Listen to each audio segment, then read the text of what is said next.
I'm getting the scary spiky one? Velvet asked, a bit fearfully. Well, not so much spiky as covered in hundreds of blades, but yes. Katana confirmed. Wouldn't something a little nicer and softer be better?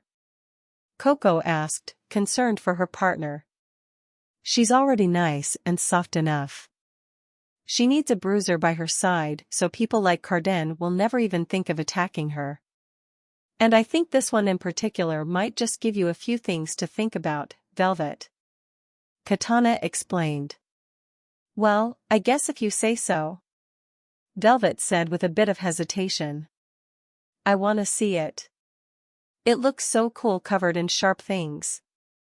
Ruby cheered. Yeah, let's do it. Young agreed. Maybe I could get some ideas from this, too, about new weapons I could make with my semblance. Cinder pondered.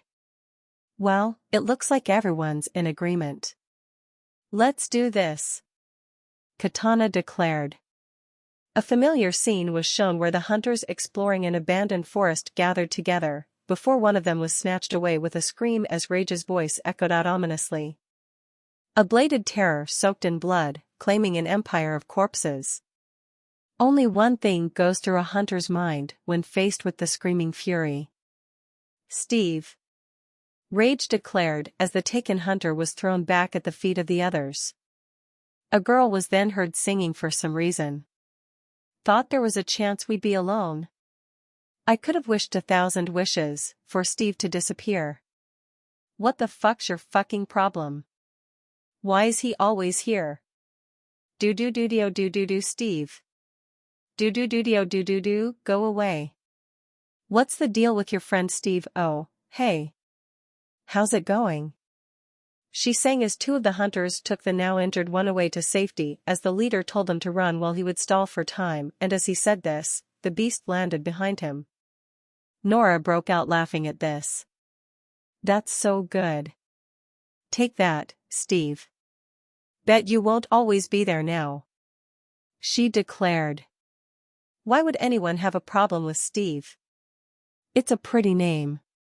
Ruby asked in confusion, but also with a slight pout, offended someone would make fun of someone's name like that. Pyrrha blushed, likely thinking she knew why the singer had hostility towards this Steve character.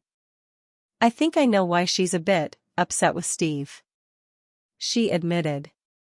Stupid third wheels, cutting into romance times. Blake grumbled under her breath. Oh yes, fellow hunters. Welcome today as we explore this bloodthirsty stalker, Steve. Or, I guess his birth name, Seregios.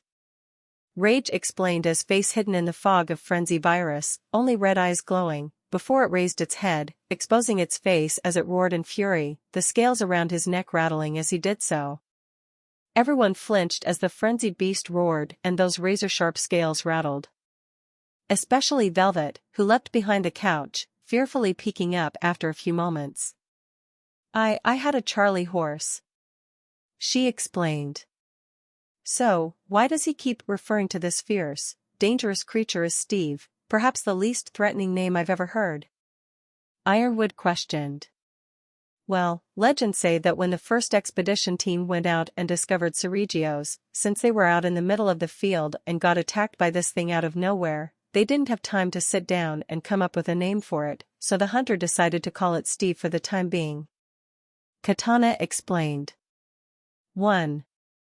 That's gotta suck for anyone named Steve, to be compared to that thing. Neo laughed. Unless he's a real sharp guy. Young laughed as everyone except Neo groaned. He then is the first winged invader. He was told to dress sharply and, bless him, took it literally. Coated in bladed scales, adorned with a bladed horn, bladed feet, bladed claws, bladed teeth and bladed jaws, he, essentially, the walking definition of a close shave. A psychopathic murder pinecone that spends his time flying to various zones, knocking on the door and going dash rage started, before the noise of someone knocking on a door was heard, followed by the door opening, followed by the roar of a monster. Hi. Is there anything alive here that could not be? He asked as if he was supposed to be the monster, all the while a huntress was seen stealthily observing a Rathian in the desert at night as the queen of the land laid down to rest, before Seregios suddenly descended upon the other monster and attacked it, landing on its back, clawing and biting, forcing the Rathian to get up and throw the smaller wyvern off of it. "Dang Bun Bun, your monster is armed to the teeth," Coco commented. "That's pretty cool, though. All those spikes and that horn. How are you even supposed to get near it?" John asked. "I think that's the point, John. I'm assuming the scales and, well, every part of its body is used for offense, but it also worked defensively as it's impossible to physically attack the beast without touching and getting shredded by its scales and other sharp parts," Ren stated. "That would be a very useful adaptation." Winter agreed. "His speciality is bleeding you like a stuck pig, causing your precious life force to ooze out of every pore as he dances round you with some of the most dexterous flying control known to all monster kind. Death by 1,000 cuts, eventually you feel faint, the last drop you can afford to lose splashes against the cold ground and..." Rage ominously told of the monster's modus operandi, before a loud thud was heard, suggested to be the victim of this assault collapsing. "You return to the earth and become his next meal," he declared as the Seregios lunged at the Rathian, who managed to dodge the attack and shoot several fireballs the Seregios easily avoided, even destroying the huntress cover and forcing her to roll away. The Seregios then slashed at the Rathian and injured it, forcing it to abandon the fight, the Seregios briefly following after it and roaring at it, before turning back and seeing the huntress. Crow shivered. "That's a pretty popular tactic among the bandits of my old tribe," he said. "It's brutal, but you cannot deny its effectiveness." Glinda agreed. "It makes sense, as you lose more blood, you naturally become slower, woozy, and it becomes difficult to stay conscious." Oshpen agreed.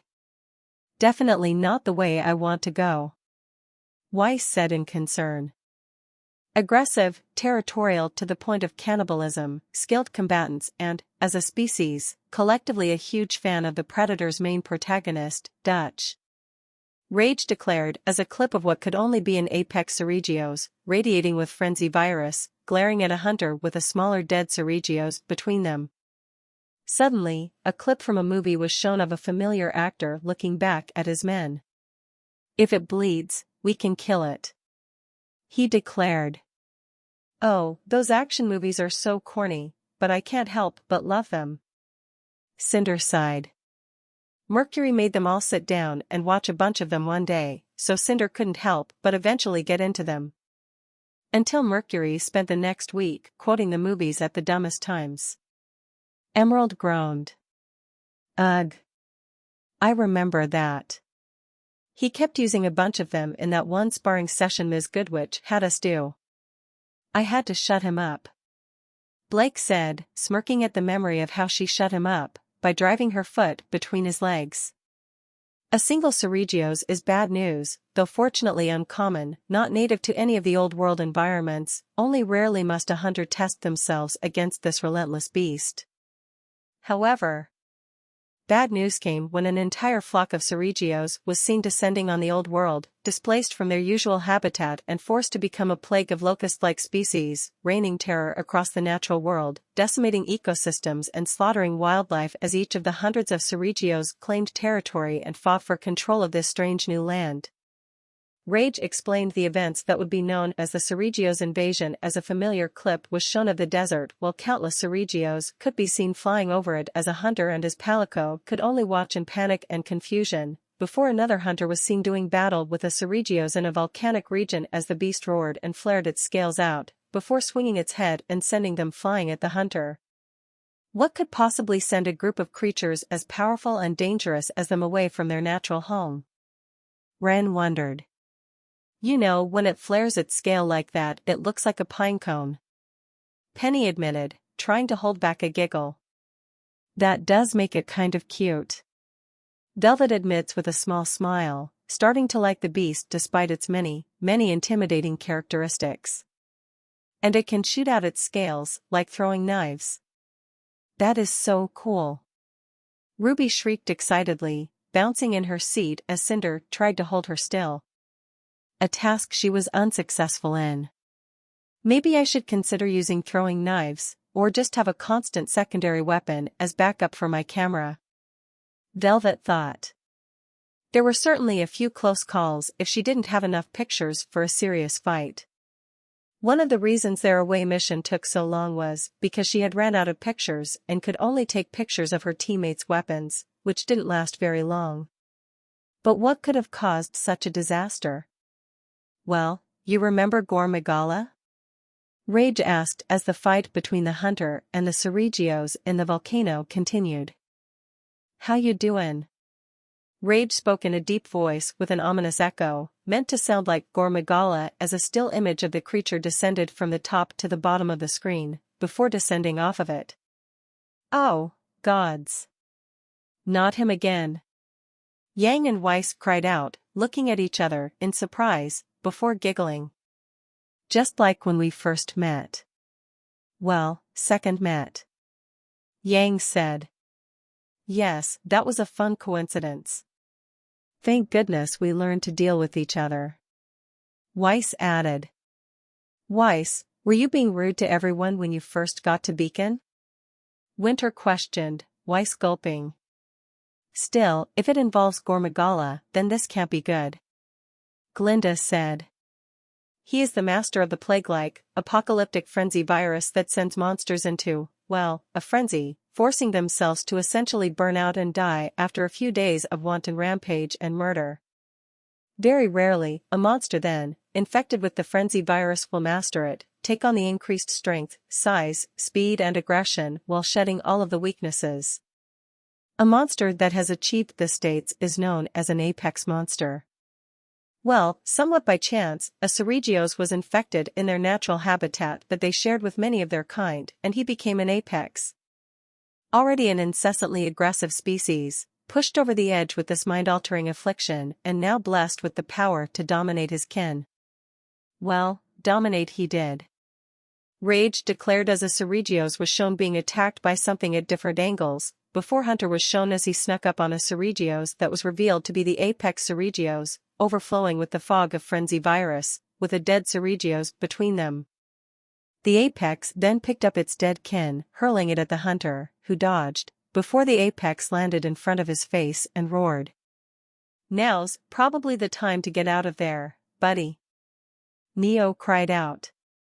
Run, dude, run. John cried out. I'm sure he's more than capable of fighting this beast if he believes in himself and keeps his wits about him. Pyrrha assured them. Pyrrha is right. With enough determination, people can accomplish anything. Penny said determinedly. As the apex roared, the screen froze with the sound of a record scratching, before a heartbeat could be heard pumping loudly. Fuck this shit, I'm out. Fuck this shit, I'm out. No thanks. Don't mind me, I'ma just grab my stuff and leave. A man sang as the dozens of Seregios could be seen flying over mountain territories and away from what looked to be a lush jungle-like area. Yang, Neo, Nora and Coco burst out laughing at the music. That's hilarious. Yang cried out. We should do that next time we run into a Grim. Nora laughed. Or some perv trying to hit on us. Coco said, receiving a high five from the girls. Glinda and Winter scoffed at the song. Such vulgarity and nonsense. Glinda said. Agreed. Even if a situation calls for a retreat, nothing calls for that. Winter agreed. He decimated the Seregios population, forcing the survivors to flee to greener pastures, leaving the apex Seregios to rule over his mountain of bone for miles around. Thanks, Gore Magala. Rage said sarcastically, before a clip of Gore roaring was shown with an evil chuckle, making it seem like the dragon was laughing at the chaos and destruction it caused. You monster! Ruby, Penny, Nora, Neo and Velvet all shouted at the pre-elder dragon as they glared at it. It is literally a monster, but that just proves even more so why we can never allow one on Remnant, with how far-reaching its damage is. One simple Apex Seregios drove off all the others and caused them to be a massive problem all over the old world. It could throw the entire world out of sync. Ironwood declared. Indeed. I don't even believe Salem has caused quite that much havoc all at once before. Ojpin said. At least until the fall of Beacon, but hopefully that won't happen now. Emerald stated. So then, as they are considered an invasive species, well, they started popping up in every single bloody hunt any hunter went on. It was Rage began, before sighing in annoyance. Look, Seregios at first was a badass, absolutely sleek in his appearance, unlike anything before, erratic, unpredictable and just an all-round heart-pounding, fast-paced fight that is incredibly satisfying to come out on top. You really have to dance the dance, react quickly, counter and be prepared for the next move as you desperately hope not to put a foot wrong and start having blood pour out of various holes freshly punctured all over your body. Rage explained as the hunter fought the Seregios in a volcanic region, dodging its wild spins, jumping and flying claw attacks and its scale being repeatedly flung at him and charging attacks or jabbing its horn at him. So, it's like fighting short stack here? Yang asked, ruffling Neo's hair. I take pride in that, thank you very much. It certainly worked against you on the train. Neo countered. Whoa. Shots fired. Nora declared. I was fighting monsters all day and barely slept. Yang countered. Hey, you might be right, firecracker, but excuses aren't always going to be good enough to save you. Crow warned her. But it is a pretty cool way to fight. Velvet stated. But, like all Invader monsters that show up to essentially just fuck with your shit, you get tired of them. You bring the dung pods out and you're just like leave me alone please. Happened with Joe, happened with B-52, though admittedly, I do love all three objectively as the creatures that they are. Rage groaned as the hunter kept up the fight, dodging its blade scales whipped at it from head and tail, as well as it raking its claws at him during a flying attack. Everyone was silent, trying to process this, before Cinder spoke. Tell me he didn't just say dung pod. She groaned. And tell me it's not what Winter pleaded, but was interrupted. It's exactly what you think it is. A compressed ball of monster crap that's fired from a sling to repel monsters away with its odor. It doesn't get every monster to leave, but it does work on some. Katana answered. Groose. All of the students cried out. Even the adults cringed at this.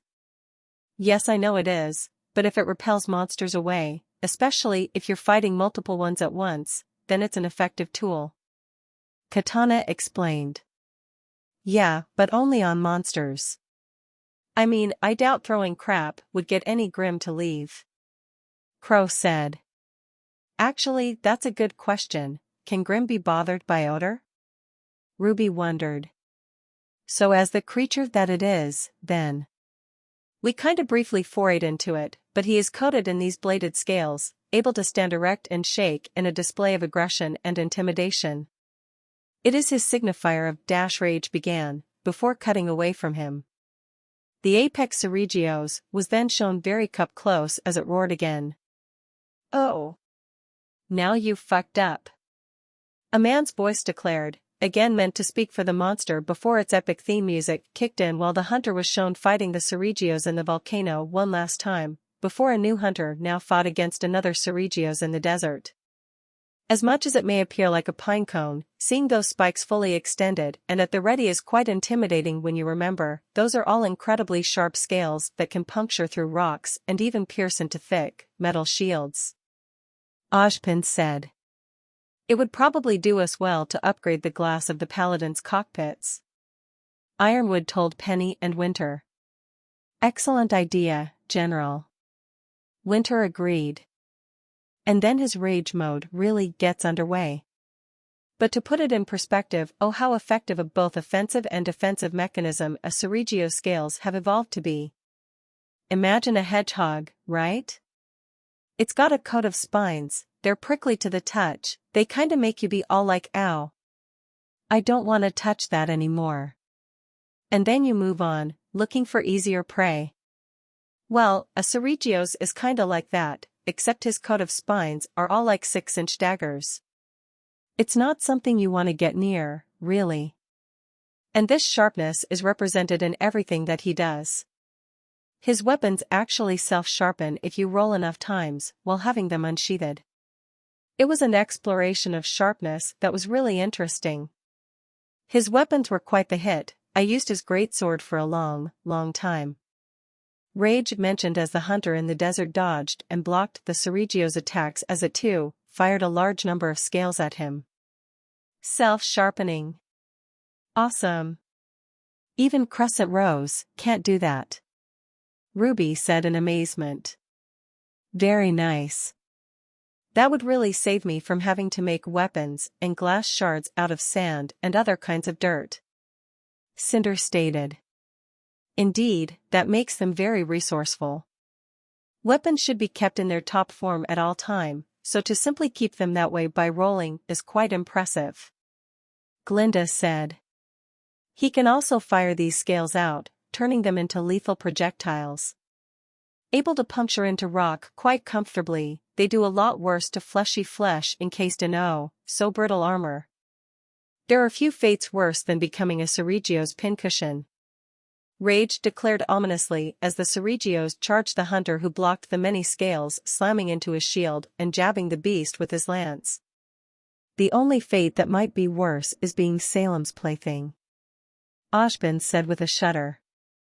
In his life directly after the one where they had children, he attempted to fight her again, only to lose soundly and for her to slowly torture him to death.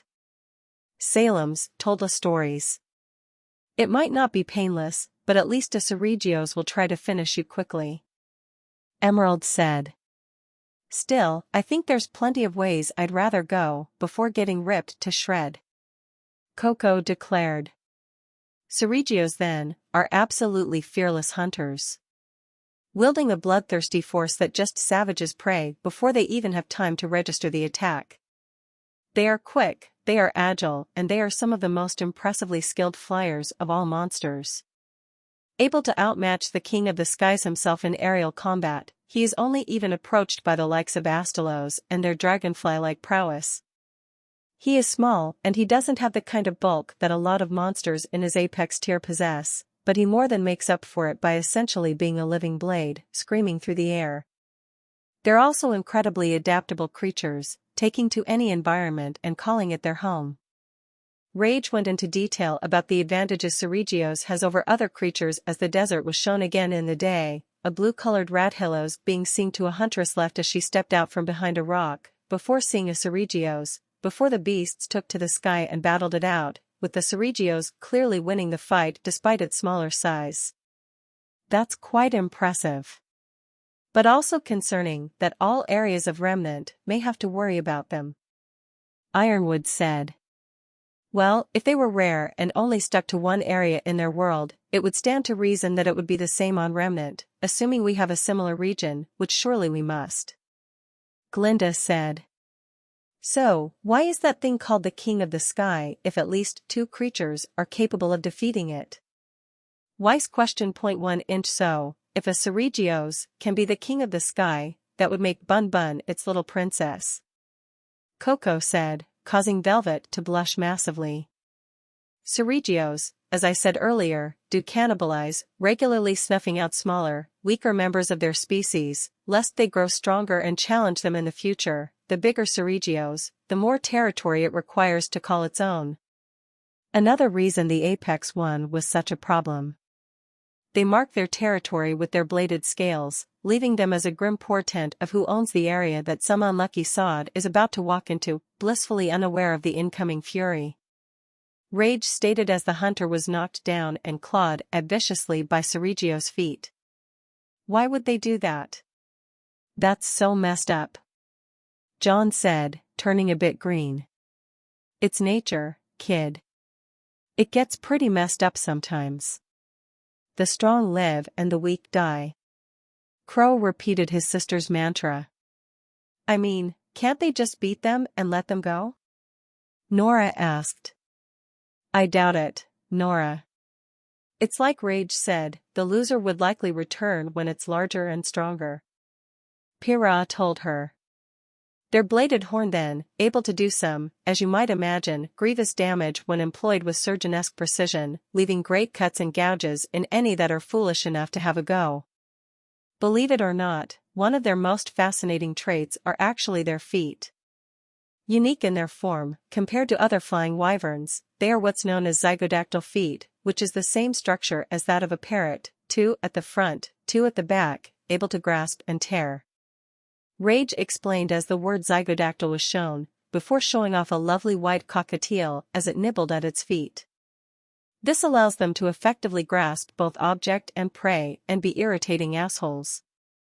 That actually applies to both Seregios and the parrots. Rage said, before a clip was shown of a cockatiel screeching into some kind of lid or cup, making it screech even louder. Ruby giggled at the bird's antics. I love parrots. Well, a little noisy, but they are nature's little jokesters. She gushed over the playful bird. I wanted one as well, but my father said that it would likely mess up his workshop or get electrocuted by something. Penny said. It's cool to know what exactly that type of foot is called on a bird, though. I know there's many different kinds, so it's good to know names to tell them apart. Wren said. God, I want a parrot. Rage declared loudly, before a clip of a cockatiel trying to start a fight with an owl was shown while the nocturnal bird refused to acknowledge the other one. Coco couldn't help but snicker. That owl's probably thinking, go away, Dot. She said. Blake leaned close to Weiss. You know that's Wren and Nora sometimes. She stated, making the heiress giggle. Or Mercury and I all the time. Emerald added, getting some bigger giggles. A Seregios will grasp its toes around a victim and then carry it off to the nest to eat, or, well, use it as ranged ammunition to begin the fight with a new opponent. Their whole MO, then, is, act quickly, give no time for pause and use their entire bladed body from head to toe in a flurry of unpredictable movement, designed to shred enemies to ribbons before they can even react. Essentially, imagine fight a wacky, inflatable tube man. Rage began as the hunter miraculously got up from Seregios, tearing at him with its claws. Suddenly, a clip of one of the silly inflatable tube men seen outside of car dealerships was shown. Wacky, waveable, inflatable arm-flailing tube man. A voice declared as the blue tube man indeed flailed wildly. Ruby giggled while Yang groaned. I always hated those things. I remember when we Bo Zippy, Dad pretended to fight one of those. Yang said. I just pretended I didn't know them and I was looking on my own. Crow laughed. Good idea. Winter agreed. The fight was then shown again in a new area of the desert. And razor blades have been fixed to every part of its body. That is how a Seregios do. And they do it oh so well. Rage finished the explanation on just how the Seregios aims to destroy its opponent as it tried its various methods on the hunter. Yikes. I don't think Dad would have had a good time fighting one like that. Ruby stated. I don't think anyone would. Cinder assured her. Still, as far as strategies go, when you're covered in blades like that, you can't say it isn't effective. Glinda said. So eventually, the hunters managed to calm down the situation, taking out great swaths of Seregios and the apex one itself, allowing them to go home in great numbers and restore some natural balance to the old world. But the memory of the Great Seregios War is not one that is soon forgotten. Essentially the whole Seregios thing is the monster's equivalent of the Great Emu War but a lot less lame and embarrassing. Rage laughed as the hunter and Seregios still tried to fight each other, but two strange creatures that looked like hammerhead sharks with legs slid across the sand and attacked both of them as well. Great Emu War? Ren asked. Don't ask. Katana groaned. That just makes me want to ask more. Nora said. Curiosity killed the, never mind. Neo began, before noticing Blake glaring at her. So, that's what I got for you on the blade scale, Wyvern. He really is his own creature, and I for one am a big fan of everything he is about. Rage finished his tale about the original flying invader as, in one final move, the Seregios jumped back and fired scales from its neck, killing the two walking hammerheads as the hunter rolled to dodge the attack, before everything went black.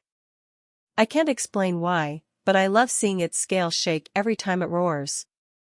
Gives the same unnerving feeling of a rattlesnake's tail. Glinda noted.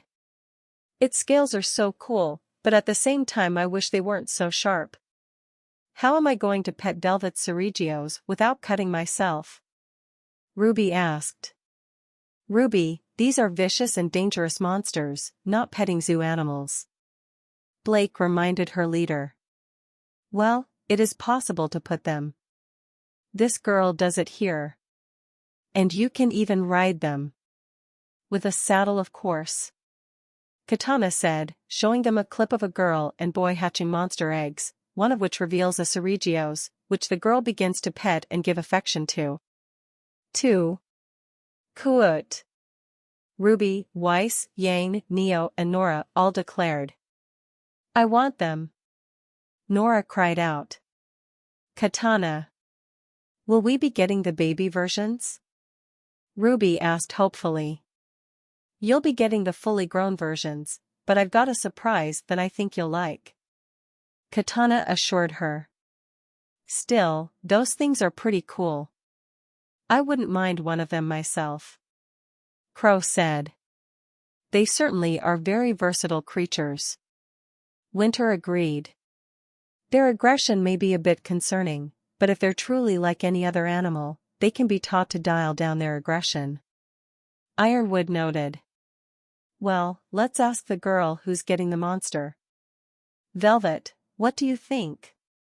Coco asked, but received no response. Vel? She asked. Everyone turned to Velvet as she began to imagine herself with the wyvern of 1,000 blades. Dream sequence. Velvet pictured herself happily skipping through the halls, before bumping into someone and falling onto her butt. Oh, sorry. I didn't see you there, Dash. She began, but gasped in shock when she realized it was Carden and the rest of Team CRDL. Well, you've got a lot of nerve, there, bumping into me like that, rodent girl. Carden snapped. Actually, rabbits aren't rodents. It's a common misconception, Dash, she began nervously. 3. And now she's correcting me. This animal thinks she knows better than me. He shouted angrily. Get her, Carden. Sky larked. 4. Yeah. Rip those ears right off. Then she won't be a freak anymore. Dove taunted. Once a freak, always a freak. But without them, she won't be an eyesore anymore. Russell laughed. You heard the boys. Time for you to pay. Carden declared, reaching for her. Velvet closed her eyes and prepared for pain. Suddenly, a familiar roar filled the air, accompanied by the sound of small, but fast objects swishing through the air, then the sound of several thunks.